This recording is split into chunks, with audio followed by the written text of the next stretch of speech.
Hello there YouTube, it's British Fanboy here, and that was probably a bit loud, I'll just move the microphone there. Right, so, right now I'm going to bring you some Battlefield Bad Company 2 gameplay, because core, it's been a long time since I've bought this for you guys, isn't it? And I haven't bought it for a long time, you know, I know, but hey, I've decided I'm going to play a lot more Battlefield now, because obviously Battlefield 3 is coming out in a few months. I've been playing a lot of Battlefield 1943, so let's have some good old regular Bad Company. Playing as the defenders on Harvest Day, and this is the first time I believe I've ever defended on Harvest Day. That's how long it's been since I've played it, you know. I haven't actually defended on one of the maps which came out ages and ages. Yogs ago. Why do people say yogs ago? I really don't understand that in the slightest. Right, so I'm playing as a recon person to start with, so I can get my snap on. Now, I haven't played this game for a very long time, so my sniping skills aren't as good as they used to be. See, look, hit that guy, but I didn't kill him. How fucking ridiculous is that? It's a sniper rifle, for fuck's sake. I must have hit him with the groin, surely. Hit him with the groin, he's not going to be able to fight, is he? Because he's going to have, like, you know, blood and jizz everywhere. Christ. But, sniping skills aren't as good as they used to be. I used to be the king at sniping in this game, you know. Ask like Brotherhood of Sony if his channel's still open, you know, I was the king. You know, as much as he denies it, I was king. Yeah. We had a little joke that he was like a sniping mentor to me and stuff like that, but since I haven't played it for a while, I've lost a little bit of skill. I might have to see if I can just find some old clips of me sniping or anything on my hard drive, because then I can show you what I used to be like, or just, you know, get good at it again. Phew, heaven forbid. Right. I seem to remember in this first life, I lasted a very long time, my first life actually, you know, I honestly thought I was going to go flawless for a while, but then I got killed. No, they destroyed the bases, and then I started to get killed and stuff. But if we held off this first base, I would have went flawless, but just didn't happen. There you go, getting some sniping kills now. Epic win. Right, got a few things to talk about. I'm going to do my old notepad thing again, you know, because commentaries, you should generally think about what you're going to say before you actually start, because sometimes you end up going, yeah, and I've been doing that recently, and I didn't used to do it because I used to write down everything I was going to say before I started. So to avoid me talking bollocks this time, I've written some topics and stuff down to talk about. Very good tip for all you would-be commentators. Firstly, shout out to Bosnian, also known as Unlimited Gamers on YouTube. He's a commentator, and I've been doing some visual effects for him for one of his projects he's been doing, so shout out to him. You know, I'll put his link in the description, and then, who knows, maybe in a few days you'll be able to see some of the visual effects I've done and some of the filmmaking he has done, so epic wins all round. You know, networking, people. Networking. Yeah. I don't mean like you've got a net and you've got it to work. I mean, you know, talking to each other and spreading each other's names around, you know, like bad marmalade. Not like bad marmalade, you know. Does marmalade go off? I know honey doesn't go off, but does marmalade go off? I don't know, I don't really like marmalade. There's one thing I didn't really get about Paddington, apart from it was a really boring program. You know, Paddington Bear, he was obsessed with marmalade. Is that a rip-off of Winnie the Pooh, or is it just me? I'm sorry. You know, a bear who likes marmalade. You know, maybe bears just like, you know, maybe bears just enjoy eating condiments, I don't know, but it seems to be a bit of a trend right there with Winnie the Pooh and Paddington Bear. Yeah, but Winnie the Pooh didn't wear Wellington boots and stuff like that. Paddington was also shit, Winnie the Pooh was quite good. Anyways, so, let's talk about some things. Right, I've just finished watching Fight Club. Fight Club is an epic film, you know. And just when I'm doing visual effects or whatever, or doing university work, I spent most of all day yesterday doing some visual effects work, either for university or for Unlimited Gamers. So I just whacked a film on. I whacked 300 on yesterday and started to watch Fight Club, and I finished watching Fight Club today. Love Fight Club. It's such a brilliant manly film. I heard that when it first came out, critics hated it. It was like, oh, it's nothing but masculine porn. Oh no, I didn't nearly go flawless. I got killed there by a knife. What a shame.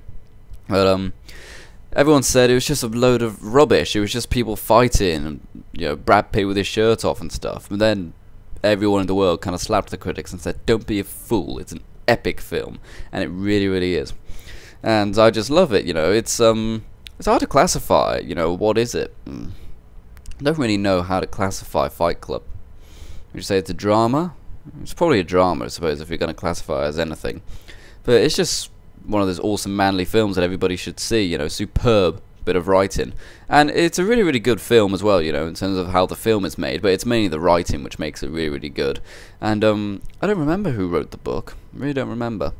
It was probably Philip K. Dick. He wrote everything good, apparently. Anyways, and it was directed by David Fincher, who, ooh, what a shot. How many bonus points did I get for that? Ooh, quite a few.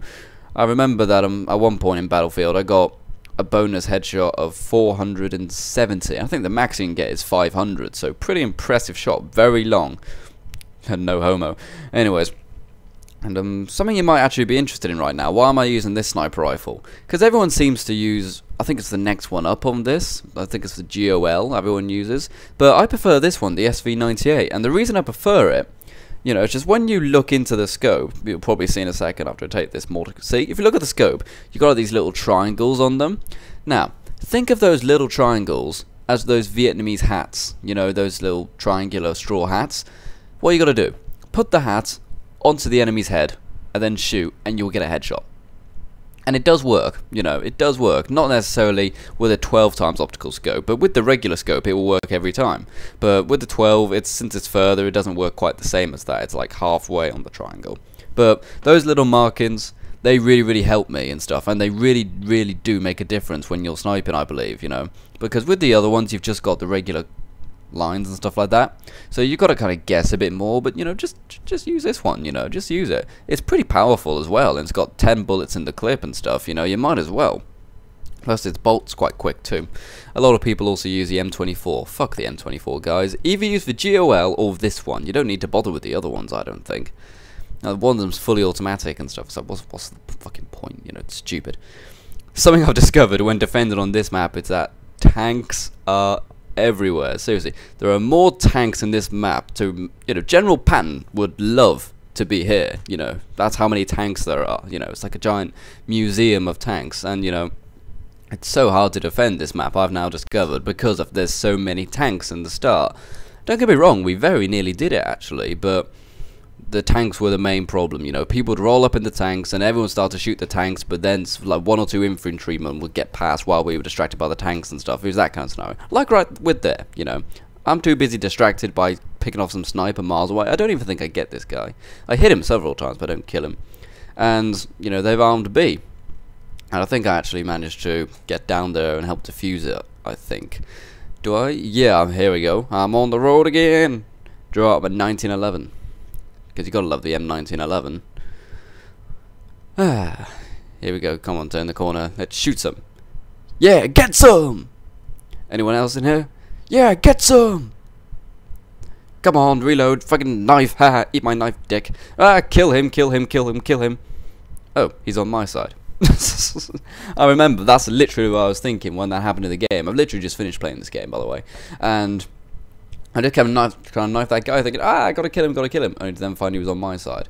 And I completely fuck up with this tank. I have no idea what I'm doing with this tank. You know, like, we're defending, why am I driving a tank out there when there's probably at least 3 other tanks up ahead? I'm not gonna win. I'm already getting shot at, you know. So see, bang, direct hit, you know. I'm not gonna survive. Yeah, I just kept going. But it did pay off in the end, if I remember correctly, because I managed to use this as a sneaky vehicle. Look how many fucking tanks there are. It's unbelievable. It's like fucking World War II, you know, with the Russians and the Germans and all those tanks and stuff. And a no scope. Did you guys see that? You know, he got grizzed on. How epic was that shit? Anyway, so are you allowed to say grizzed on if it's Battlefield? I really don't know. Like, do these terms segregate from game to game? Ow, shot in the face. That's gotta hurt. Like, hey, dude, what's the difference between your left eye and your right eye? The right eye's got a bullet in it, you moron. Yeah. I actually did that to someone at work yesterday. We were just cleaning up, and I had a little spray of anti-bac, and he was hoovering. And then I go, hey, what's the difference between your left hand and your right hand? He goes, I don't know. Then I sprayed his left hand, and I go, one of them's wet. Yeah, that was hysterical. Yeah.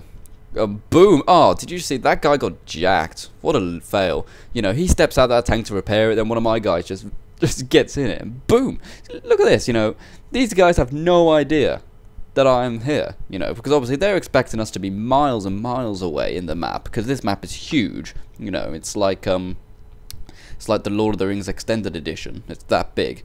And you could probably watch all the Lord of the Rings film if you wanted to kind of crawl all the way there. I know you can't crawl, can you? Silly me. So many people, you know, complain about not being able to crawl and stuff like that. I'm going to be serious now, people. How many times in other games do you actually crawl? I know when I'm playing Call of Duty and stuff like that, I practically never go prone. The only times I'll go prone will be when I'm capturing a point in domination or something like that. Other than that, I will never go prone. And, you know, why is it such a big issue anyway? You know, why is it such a big issue anyway? because really, the map's big enough anyway, you know. You've got plenty of space to run around if it does get hairy. You don't have to lie down behind a box. Sure, it would be nice if you could, but it's nothing to complain about. I've generally heard people say, no, I'm not going to play Battlefield because you can't go prone. Shut the fuck up, you retard. Why don't you just say, I'm not going to play it because it's not Call of Duty, prick. Fail. Anyways.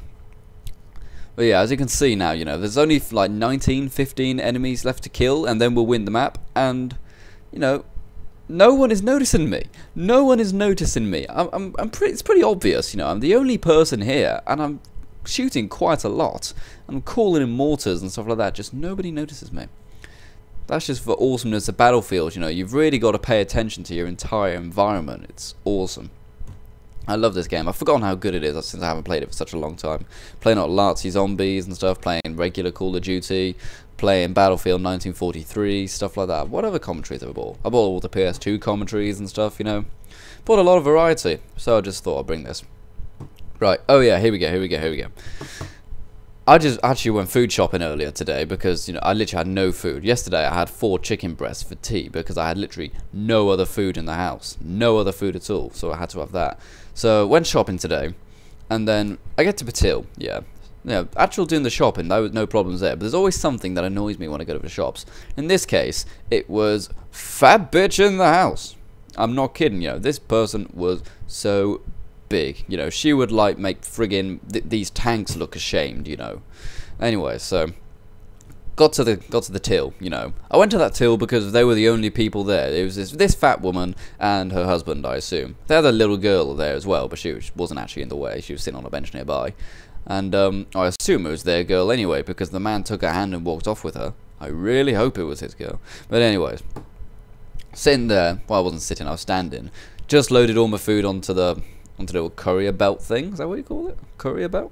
Till thing? I don't know what you call it, you know. I've never actually worked at a shop like that. But this fat bitch, yeah. Firstly, she wanted to get like some instant cup of soups or something, you know, just like noodles or something like that, you know. But there was an offer on. It was 2 for £5 in Morrison's. So, but she bought 4, and the person at the counter was like, "You do know you can get 5 for £2 or whatever." So, oh, should I? Should we, darling? Like, talking to her husband. She wasn't saying darling to the person on the till. And he was like, we don't give a toss, you know. It's really hot. He obviously wanted to go watch football or do something else manly because he just wasn't interested in being in the shops at that moment in time. And I can't blame him, you know. But she goes, oh, should we? Like, okay. So she goes off. She goes to get another packet of super noodles.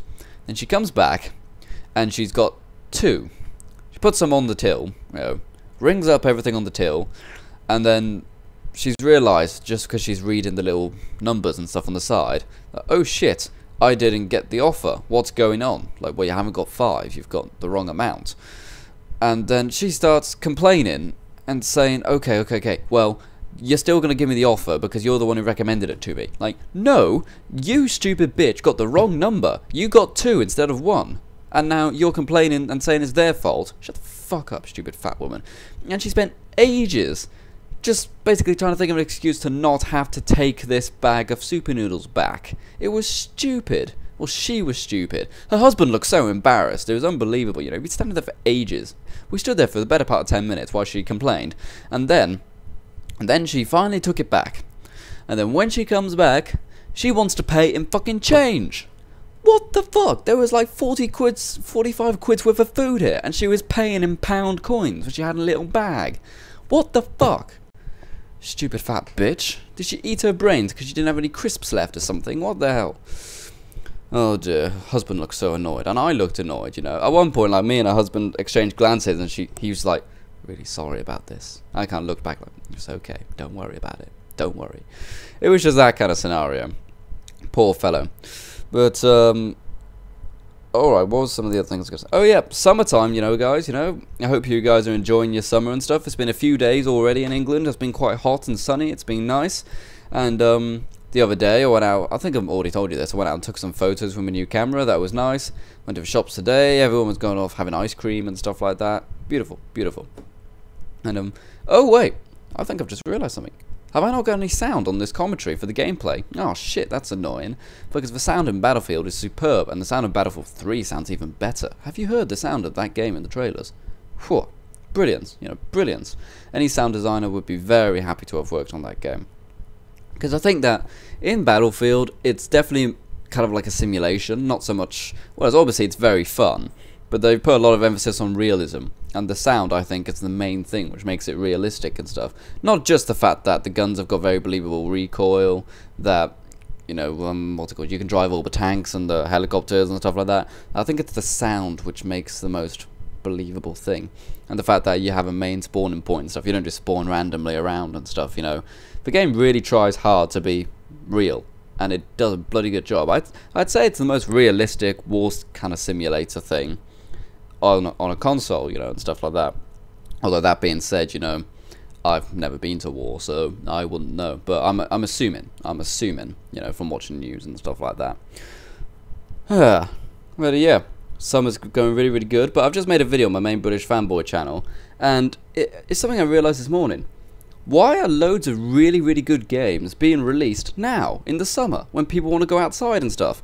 You know, we've got like Mortal Kombat, we've got Crisis 2 just came out, which I'm probably not going to end up buying now. There was LA Noire someone bought up. How could I miss that? There's Infamous 2. You know, so many good games are coming out in this summertime. Why? You know, and boom, you got a rocket in your ass. I don't know, you know, some people pay for that kind of shit, you know. But why are so many good games coming out in the summer? It doesn't really make much sense. Because, you know, not only have people not only are people not actually wanting to play games and stuff because they want to be outside and stuff, have barbecues and stuff like that, I'd go watch football or play football or something like that, you know. Why are we talking about football so much? I hate football. And, you know, they're also spending all their money on food and drink and stuff like that because they're sitting in pub gardens and stuff like that.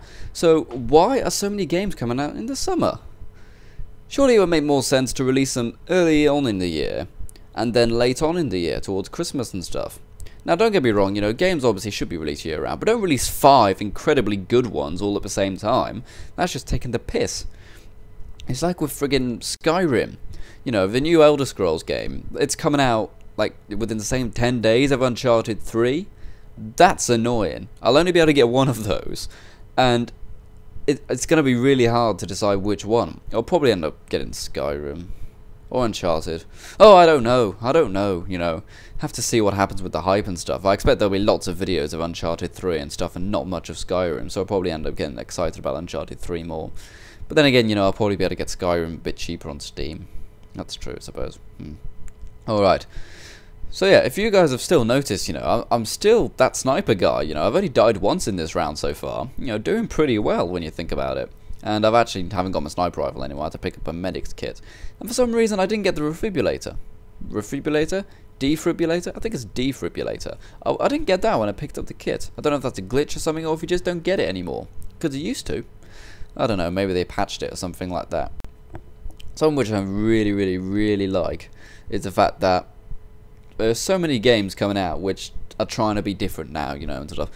You could argue that Battlefield has been out for too long to say that it's valid for this argument, but there's Battlefield Bad Company 2, there's Battlefield 3, Crisis 2 tried to be different, not Homefront, Homefront was shite. Medal of Honor tried to be a little bit different, I suppose, because it was more about, had a bit more realism and stuff than something like Call of Duty. Because, you know, Call of Duty dominates the market, you know, face it. Whether if you boycott it or not, you know, face it, it dominates the market. So I hate to break it to you. Like, you know, Homefront was meant to dominate the market. Pah! I hated Homefront in every sense. But, what was that other thing I was just going to mention? Shit. But yeah, I don't know why people still boycott Call of Duty or whatever, you know. Because so many people complain about Call of Duty, yet they keep playing it. You know, surely the logical thing is just to not buy it. You know, don't buy it, and everything's going to be fine. And the thing is that so many people are going to say, no, I'm not buying Modern Warfare 3. But they will. And I'll tell you why. They will buy it because they'll go, well, it's got new developers and stuff, so maybe this one will be an improvement. They will say that, and they will buy it for that reason. You know, like, people got really excited about Call of Duty 3 because it was, one, it was Call of Duty, and two, it was a new developer, Treyarch, and people got excited about Modern Warfare 2 because obviously Call of Duty 4 was brilliant. and people got excited for Black Ops because it was different from Modern Warfare 2. You know, it's so annoying. And why do people boycott Treyarch so much? In my opinion, they make better Call of Duty games than friggin' Infinity Ward do. Because face it, Infinity Ward have fucked up a lot. Sure, they created the initial franchise and stuff like that, but face it, Modern Warfare 2, terrible, yeah. Completely ruined the FPS market, in my opinion, you know. Well, it didn't ruin it, it definitely made it better, but for the wrong reasons, so to speak, you know. People, now so many people boycott different games just because they're not Call of Duty. It's like, you fucking retard. What is wrong with you? Why don't you go and put your head in a friggin', I don't know, oven or something like that, you stupid prick. And there we go, I finally got killed. There we go. And I remember now I started to suck a bit. Because you know how in games and stuff you get really, really good games and you get really, really bad games. But sometimes you get ones which just go up and down constantly. You know, I started off very, very well in this game. And then in the middle, I was pretty shite. The shiteness starts now. And then towards the end, I got really good again. Purely because of where I was in the map. You know, I started off very, very shit. No, started very, very good because I went behind enemy lines. And now I'm here at the main base, which we're trying to defend, and I suck because all the enemies are heading towards me. But then later on I go behind enemy lines again, and I'll whoop some ass. Well, I shouldn't really say that because, you know, they're men. They're all men, you know, the people on this. I shouldn't say whoop their ass unless it's like lady soldiers. There should be lady soldiers in this game. Makes a lot more sense. Anyways. Oh, that's something I was going to mention. At work last night, yeah, time for a work story. You know, obviously, lots of drunk people, always funny. Well, most of the time. But sometimes, what starts off as a joke always goes too far. You know, someone does something funny, then all their friends copy, but then someone else tries to join in and ruins it for everybody. You know, that happened yesterday. I was at work, cleaning glasses by the dance floor, and then this one girl, who was on the dance floor, started to rub my head, you know, just to play with my hair. So, okay, that was random. And then all of her mates started to join in. Within 10 seconds, I had one girl, for some very bizarre reason, hugging me from behind and humping me. That was very bizarre. And, hey, you know, people pay for that. And I had like 5 others, no joke, about 5, all rubbing my hair. It was like, you know, stroking my face and stuff. It was very, very peculiar. And then, what do you know, some guy, some random man, runs up, starts to basically prod me in the eye, and knocks loads of glasses off the counter and onto the floor, which I then got to clean up. Wanker. Ruined it for everybody. You know, I was alright, you know, I got to admit it, I fairly enjoyed it a little bit. And then all the girls were laughing, stuff, you know, they enjoyed making fun of me. And then this dick comes and ruins it for everybody. You know how that happens? I hate those guys. I really hope he felt very guilty afterwards, because he was a dick. Dick. Anyways. And, well, have I got any more notes and stuff? Molested at work, Bosnian, Battlefield 3, karaoke. Oh yeah, karaoke. Not long ago, it was at work, and I wasn't actually working, but I just went to where I work, and they had a little karaoke thing there, because me and my mate, Gav, you know, does the Morning Madness, we love karaoke. So, we went there to do some karaoke, and what the fuck? I just shot that guy so many times that he didn't die, because that dick got in the way. Fucked hard. So yeah, we went down to do some karaoke, and we did Bryan Adams' Summer of '69. Brilliant. Brilliant song. Went well, you know. People enjoyed it, we enjoyed it. Oh, sorry, burped. But then, they closed the bar like midnight and stuff. And it's a bloody good thing, because we also put our names down for Paradise by the Dashboard Light.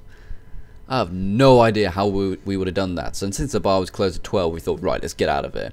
And I was kind of glad in a way, because as much as I wanted to do it, I don't know how me and Gav would have been able to do Paradise by the Dashboard Light, because I can't sing. Gav can sing quite well, but I can't. And it's like, you know, it's such a long song, you know, Meatloaf's songs always are, you know. I think they told Meatloaf, you know, not long before the first album was released, okay, you've got to make some shorter songs just so we can release something. Look at that lag. Could have got 2 kills there, but the lag ruined it. And I was falling down a hill, you know, off the roof. What a way to go. So Meatloaf had to write 2 out of 3 ain't bad, and All Revved Up and No Place to Go, and what was the other one? The final one on Bad Out of Hell. I don't remember what it's called. It'll come to me. It'll come to me. And it's just bizarre that, you know, someone can't just have long songs on their album, you know. It's like with friggin' Fall Out Boy, for example. Their first album all of their songs were like a sentence long in their title. Second album, not so much, because they were told not to. Like, why do people, you know, like record labels, you know, games publishers, why do they always feel the need to butt their nose? Boom! You got owned, son. Owned. Why do they feel the need to butt in and, you know, disrupt the product and stuff like that? It's not your product. You're just going to tell people about it and then get a paycheck. That's basically what they do. They don't develop it, yet they feel the need they have to put their nose in and stuff like that. Alright, I think I start to get good again now with this game. It's a huge shame that, hey, I just saw someone who was at my work last night outside the window. Guy with dreadlocks. Fancy that. Dreadlocks. Huh. That was random. Anyways, there we go. See, oh, shit. No way did that guy kill me. I'm sorry. You know, he had a little submachine gun that was the size of, like, friggin' 15cm ruler, and then he got me with it. No fucking way. Pathetic gun. Ugh. I've run out of things on my notepad, can you guys tell? Yeah, but you know, half an hour commentary, you know, cut me some slack, you know. Only the British fanboy can do this shit. If you want half an hour commentary, subscribe to me and you'll get it. You will get half an hour commentary, because I am made of epic windsaws. Yeah, get some! And, what was that thing I was gonna say? Shit. It was so funny. I hate that when that happens, you know, when you think of a joke and then you can't remember it later on, when there's a perfect time to say the joke. You just know it's the perfect time. It's also like someone going, tell a joke. You won't be able to tell a joke. You will not be able to tell a joke. It's so annoying. And there's other times when you need to think of a list of something. You know, say if you want to talk about a list or give someone a list of something, you know what it is hours before and stuff. You know everything. In fact, you know more than you need to know. But then when it comes to actually telling the person what they need to be told, you just go blank. You just go blank, you know, like a ghost. You've just seen a ghost, you know, and you just can't remember a fucking thing. I hate that so much. Because like, there was this one time where I had to give my lecturer a load of list of equipment we'd just taken out, and it was like camera, tripod, you know, dolly, film, well, tape I should say, and loads of other stuff. All I could remember was the camera. It's like, what else do we need today? Did we get everything else? What else do we need? And, you know, I literally just had to do that trick where you go back to where you were 5 minutes before and then you'll remember. Why does that work? Why does that work? I would draw my pistol, bang, bang, bang, bang, bang, bang, bang. Oh! You guys got owned. Your kung fu is weak. Silly soldiers. Yeah, that's how you do it. You just pull out your M1911. Is the M1911 overpowered? I don't think it is, you know. It's got 7 bullets in it, and it's really accurate. It's a very accurate gun. And it takes 2 bullets to kill someone. I don't know if that's overpowered as so, because you can shoot it very far as well. But it is quite big, so it's quite hard to aim with it sometimes, I suppose. But it is accurate when you can aim with it quite well.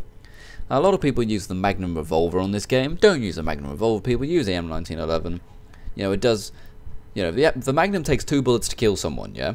So does the M1911. The Magnum is slower to shoot, only has 6 bullets, and is slower to reload. So you might as well just use the M1911, you know what I'm saying? They're both just as hard to aim with, and they've got probably about the same range, I'm going to say. So just use the M1911. It's the best pistol in this game, trust me. Sometimes I like using the Beretta just because it's cool and stuff like that, but yeah, you know, face it, I love the M1911. It's a fantastic gun. I say that because, you know, I've never really used guns. I've only ever held a gun once. I was quite young, just went to, it was me, my dad, my mum. We went to go visit one of my dad's mates who was in the RAF with him, and he did have a firearms license, and he had a Magnum revolver, and he, you know, I was allowed to hold it and stuff like that, show me the bullets and stuff like that. Never before had I wanted to go outside and shoot a gun in my life. Until then, I'm like, oh, I want to use it, I want to use it, I want to use it. But, you know, I was way too young, you know, I was like 6 or 7 years old maybe. Wouldn't have done well. Wouldn't have done well. I've shot lots of air rifles and stuff like that, and I do enjoy shooting. I did archery a lot as well, you know. Just shooting in general, I enjoy it. I enjoy it. You know, if it's shooting film, shooting air rifles, shooting paintball guns, shooting bows and arrows, I love it. And I would still really, really want to go to airsoft and stuff. And there are 2 places near here, but I still can't get to them, even though they're near. Because, you know, obviously they're pretty secluded because they're like fields and stuff like that. I don't have a car or anything. It sucks so much. There's one place in which you have to have your own gun and another place where you don't. And once you've, oh, you got owned, son. Oh, your sister got owned as well. That's how you do it. I don't know why a brother and sister are off in war together, you know. That can't be good, you know. You should never have family and stuff at the same time like that. It's bound to cause arguments, you know. Bound to cause arguments. But as I was saying, Airsoft. Would love to go to Airsoft, but I just can't get there. Fucking sucks. And I would love it because I could somehow, you know, manage to take my flip camcorder with me. Maybe I could find a way to attach it to my helmet or something like that, and then I could do a first-person Airsoft commentary. How awesome would that be? That would be brilliant. I could do a commentary on real life, you know. Brilliant, you know, superb idea. Real life Warzone commentary. I've really got to do that. I really shouldn't be telling you guys that in case someone nicks that idea. Bastards. Don't you dare nick it, anyone. It's mine. I copyright that idea. Belongs to British Fanboy, and since it belongs to British Fanboy, it also belongs to the Queen, so shut the fuck up. It's mine. Oh, I've actually got to go, of course. And even if I do go, I might not even find a way to attach my camera. I might just get in the way. Have to give it a go. I know you can get rifle cams and stuff, which you, like, plug onto your scope so that you can film it. Or you can just get, like, those extreme ones that you attach to helmets for bikes and stuff. That's probably the best one. You know, get like one of the ones that you put on bike helmets and stuff like that. But will it be HD? Oh, I don't know. I insist on HD now. I'm on full 1080 on my main British Fanboy channel. Subscribe to that if you want full HD videos. And on this, I'm on 720p because obviously that's what games are made in. One day when all games are made in 1080p, I'm sure I'll probably buy upgrade a Hapag or whatever and do it all in 1080 as well. But until then, console games, I'm sorry. You're in 720. What a shame. PC games can go above 1080 and stuff like that. And like I said the other day, I'll probably record my PC screen using my new camera, and it looks really, really good. You know, it looks like a park. It's so nice. And bring some PC commentary like that. But the game's coming to an end in a few minutes, so I suppose really I should just say my thanks for listening and stuff, you know, guys. Because something I've realised in life is that when you make YouTube videos, so many people just click it, only watch it for 10 seconds and click off. But don't do that, people. Because every time you click off a video, a fairy dies. Did you guys know that? No amount of clapping will save them either. So what are you going to do? You're going to feel guilty about that? I'm certainly not. I'm going to watch the whole fucking video. And also, if you don't press like and you don't hit subscribe, then a tiger somewhere dies. And tigers are already in danger. You don't want to ruin that, do you? Of course not. Everyone loves tigers, except people who are mauled by tigers. But heck, even they can get over it, you know. It's just a tiger. Come on. It's only your arm you've lost. You've got another one. Jeez. That was very, very random. Well, hey, you know, I do love tigers. And boom, look at that. That was kind of spawn killing. I felt guilty after I did that, you know. That guy literally just spawned and I killed him. What the fuck? It's a little Apache. It's a little Apache. I don't know why the UAV looks like a little helicopter like that. UAVs in real life don't really look like that. And boom, I get the last kill by firing like 7 bullets right in his ass. 5.6 in the ass. God, I love it. Well, no, that's not my gig, people. Alright, so that's the end of the game. I won that game for our team. Epic wins right there.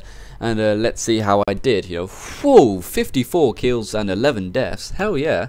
That could have been much better and stuff if I hadn't sucked in the middle, but, you know, how epic is that? 54 kills and 11 deaths. Very good game. I really enjoyed that. See, I've got so many medals. They're not even loaded in time. That's how many medals I've got. Hell, motherfucking yeah. 10,000 points in total. That's not 10. Is it 10,000? Yeah, 10,000 points. Fuck yeah. I'm just made of win today. Alright, so that was the British Fanboy. I was the best player in the round. And yeah, see you around. Remember to hit like and to hit subscribe. Bye-bye.